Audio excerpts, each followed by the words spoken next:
You have the Big Ten title wrapped up. You have the probably another one seed wrapped up. What's your approach to the Big Ten tournament here? Just stay process-based.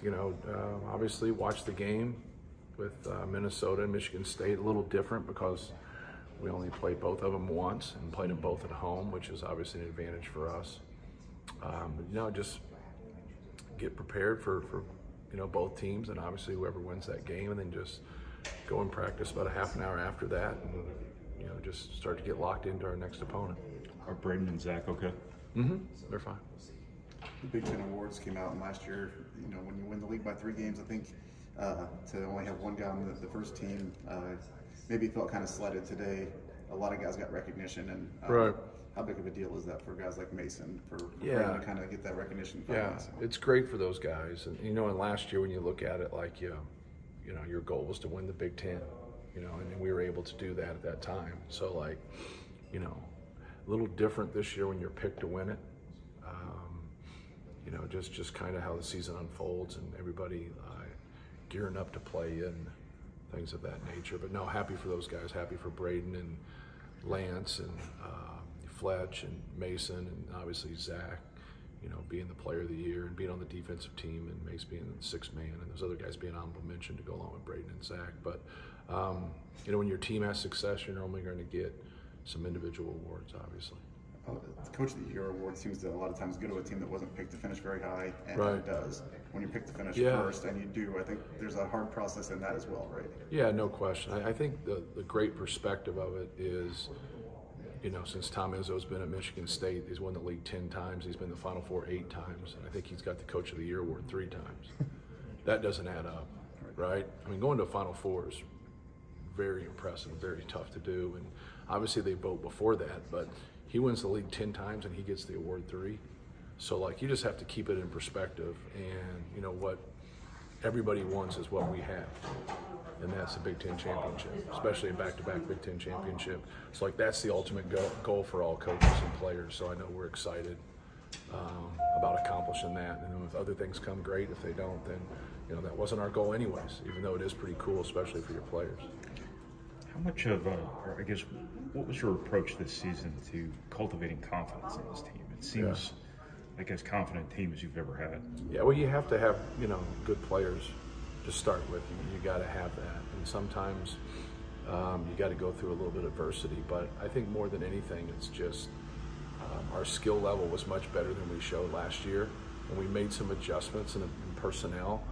But, our ability to shoot the basketball, and the time they put in, it's not, I think a lot of people want to see a coach give somebody confidence, and really players give coaches confidence. But the work that all those guys have put in to really help our team be a more skilled team, I think is one of the biggest differences.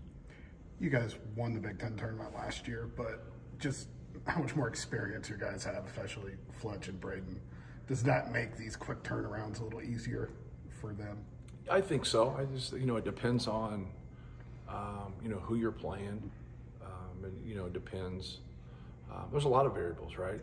Like if you're shooting the ball well, who's officiating, where you're playing, who you're playing against, all those things come into play throughout a season. But yeah, you hope the experiences that we've had in those elite exempt tournaments, last year's Big Ten tournament will definitely help us, this year. But you never know, man. It's tough. It's a tough deal. You're going to face a quality team, in every single game you play if you can get past your first game. You've said before that you've won these tournaments, that it's helped in March. You've lost the tournaments out. There's Correct. no rhyme or reason to it. Right. Is it just about focusing on the game ahead of you then that you take out of anything? Yeah, don't worry about things you can't control. Just worry about your next opponent. When we find out who that's going to be, we'll lock into that and we'll just keep going forward.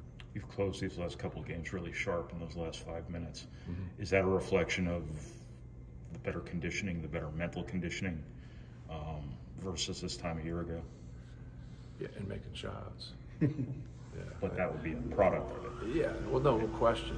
I think when you look at your ability to close out a game and make shots, and guys do things better when the ball's going in versus when they don't. I think their mind's not as occupied. You keep that purpose on the defensive end. There's so many times that if you allow those things, you're just compounding your mistakes. You miss a three at one end, you foul at the other end. You miss a free throw, you go down to the other end and blow an assignment.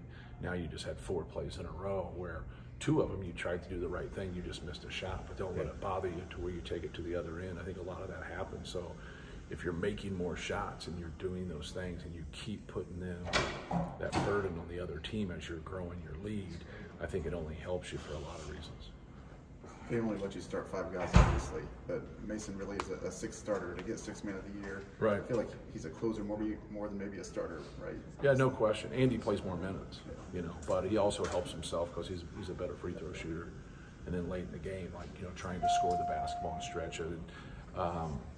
And, I think it's really worked for us. I think it's, you got the ability to bring somebody like that off the bench. It's instant offense. It's very experienced. And obviously he's had a big impact on our team. How was the growth in the backcourt and them just getting older and the game slowing down for them? How has that helped as you look at the back end of this regular season? Yeah, I think more than anything that they're both, they're more confident. Fletch kind of picking his spots, but he's also making more shots. He's been more consistent shooting the basketball. Braden's been very consistent. We put a lot on Braden. He dominates the basketball for us, but he's such a good decision maker. They both have improved defensively. Braden's really done some good things here of late from a defensive standpoint, and that's what you need. If you're going to have a championship caliber team, you got to have 2-way players. Camden's obviously played in Target Center before. So this has got to be kind of a cool experience. He was redshirting when he went to Minneapolis last year. For him to go there and be in a building he's familiar with, which a lot of these opportunities, guys haven't been in that building before. Right. Yeah, it's cool. Like be able to go back there and where they had success as junior year in high school and play in front of his friends and family. It's what it's about when you recruit guys and they can stay in the footprint of the Big Ten and they can go back home and be able to play in those games. So I know he's going to look forward to playing in the barn next year, and he's looking forward to playing the Big Ten tournament this year. How important has been his multi-positional defensive value, and did you see that in him as a player when he was redshirting last year? He was growing in that area. You see the speed. He's very fast and he's athletic. He can go up and get the basketball, but he's just continued to work. He's continued to get better. When he gets out there, he stays within himself. I think that's so important when you're playing a role. Just kind of be that 3-and-D type guy. Rebound, defend, take your shots when they come. Keep things simple. Get the ball inside. And now as your career goes on, hopefully you put yourself in a position where you have more of an opportunity to where you can do more things and do other things too. Fletcher said he doesn't think this team has peaked yet, but this time last year it was on a slow decline going into the Big Ten tournament. What are your thoughts about that difference between this year and last year? Yeah, we lost some games obviously in February. I know I keep saying the same thing, but our shot making ability is better. People can't scheme against us quite the way they could last year and just leave people open. So I think our skill level is better, our balance is better, and guys are just more confident, when you see that basketball going in. But we really could have separated the other night in the Wisconsin game, but we turned the ball over too much. And so you kind of see that linger a little bit. No, there's not a team in America where that doesn't linger with them to some capacity. We've really had a lot of success with that this year, but when you go and dissect our losses, you'll see that number gets too high. And I think more importantly than that, we've done a better job of just not having as many flare-ups, turning the basketball over, and we shoot the ball better.